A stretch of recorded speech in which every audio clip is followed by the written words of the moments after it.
How y'all doing? Facts for the Ghost, the podcast. Today's segment is going to detail the Deshaun Watson season-ending shoulder injury, which required surgery. I don't know if the surgery took place today or, well, I'm assuming, I would like to think it took place this morning because it was announced this morning that he was going to have season-ending shoulder surgery on his throwing shoulder.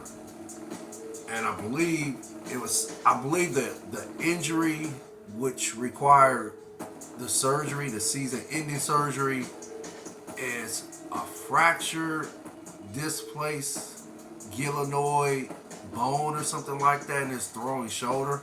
I've never even heard of that term, glenoid bone or something like that. I've never heard. I'm not a doctor, so I'm just giving the report, or should I say, I'm just detailing the report that took place this morning.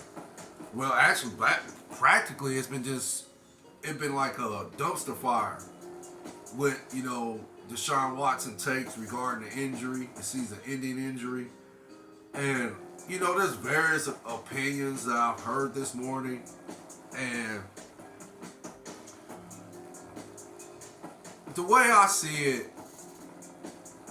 And again, the injury is devastating. It's just so deflating to a certain degree because Deshaun Watson again seemed like in the Ravens game in which the Browns won this past Sunday. Again, it seemed like Deshaun Watson was getting his timing back, and it seems like he's about to play in a rhythm that resembled the elite quarterback play he displayed 3 years ago. For that reason, this is why it's deflating. Because again, if Deshaun Watson can get to that level, or should I say, if he was to get to that level,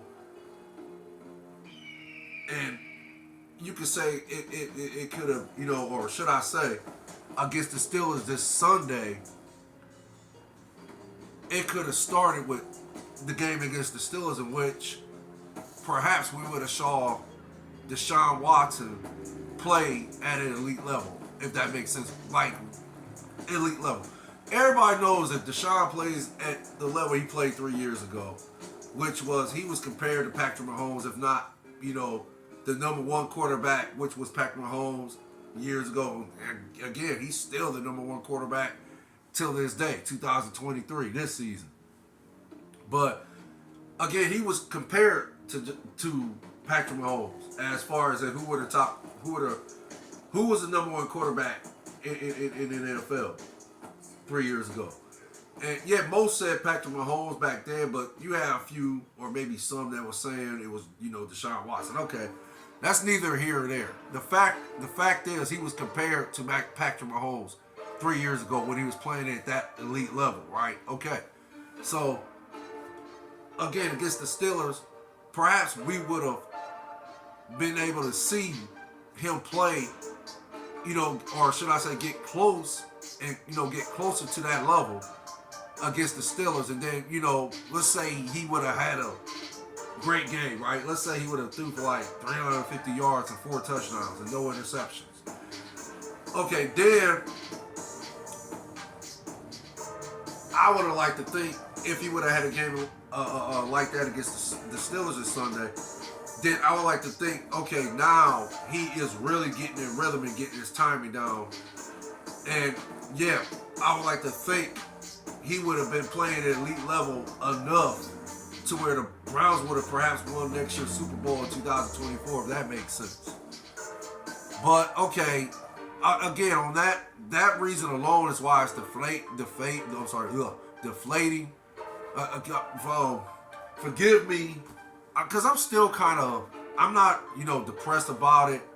I'm not shocked by what happened. I mean, I was shocked this morning, but I quickly got over it, and I just started, compartmentalizing, and then I just basically used common sense and said, okay, the season's not over for the Browns.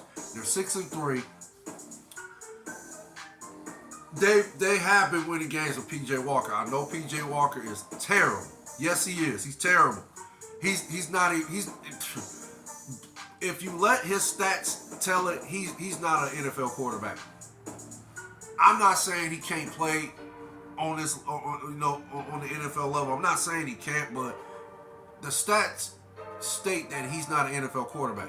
That's how bad of a quarterback PJ Walker has been for his career. And again, this year, he's just been awful. He's just been bad at the quarterback position for the Browns. He's a turnover machine. That's what hurts PJ Walker. It seems when he takes the field, he can't process information quick enough to where he can read defenses like most quarterbacks in the NFL can do. I would like to think most NFL quarterbacks can do in the NFL. Even the average ones can do this.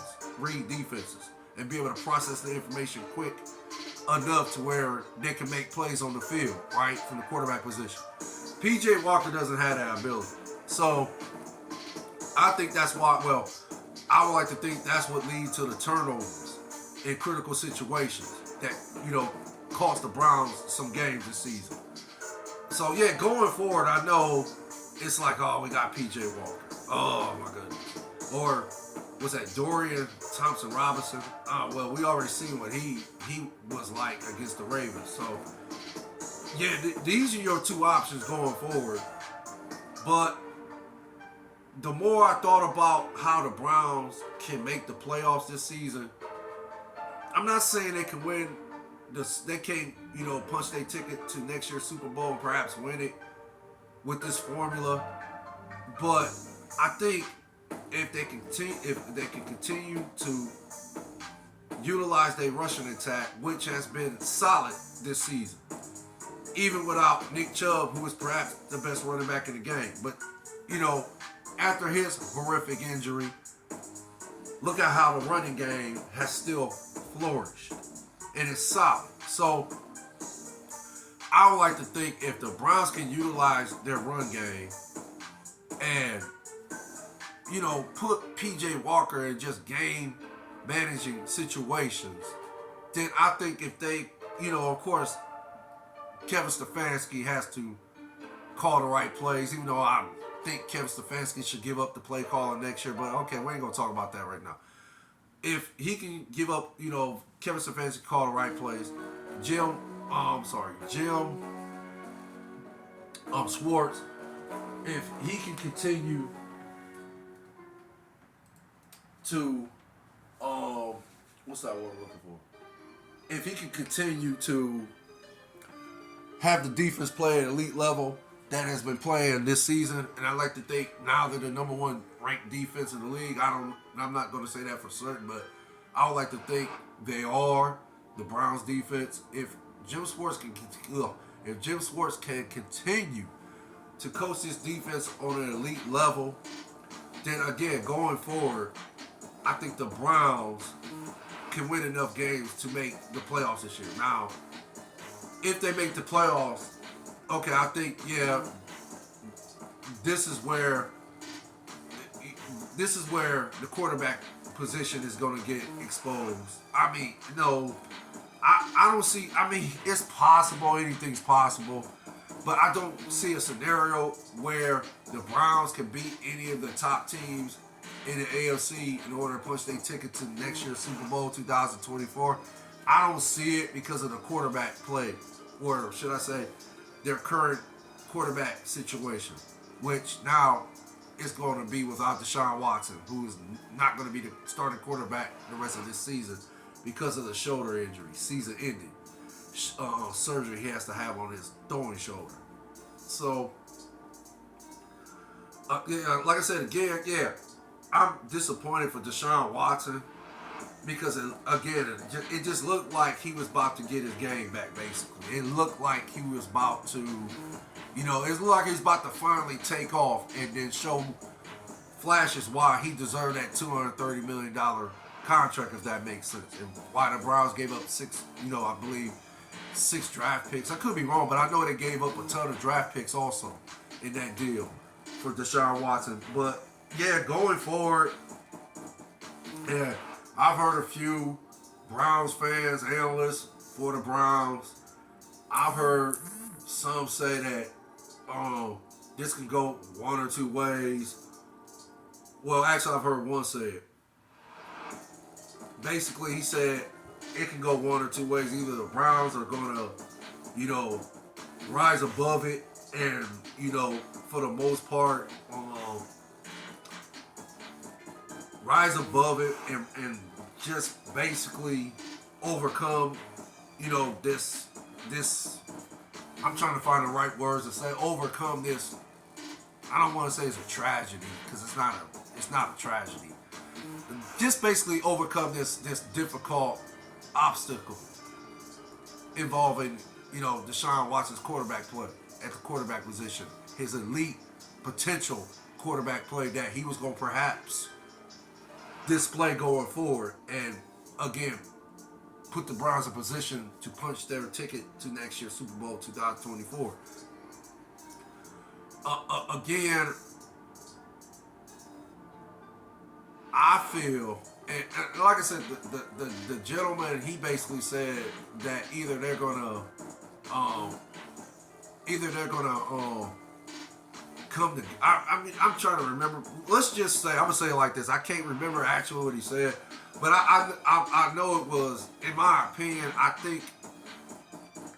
See, I don't like talking about nobody. I'm gonna say it like this, man. I can tell he was disappointed. I can tell he's kind of like perhaps hurt from the news. Shocked. He did say he was shocked. I'm gonna say it like this. He basically said, no, I ain't gonna say it. He said it can go one or two ways, and I'm gonna ad lib. Keep in mind, this is not what he said. I'm just gonna ad lib it. It can go one or two ways. Either the Browns are gonna, again, rise and overcome this difficult obstacle that's in their way right now, or they just gonna go the other way and just give up on the season, punt the season away, and just give up.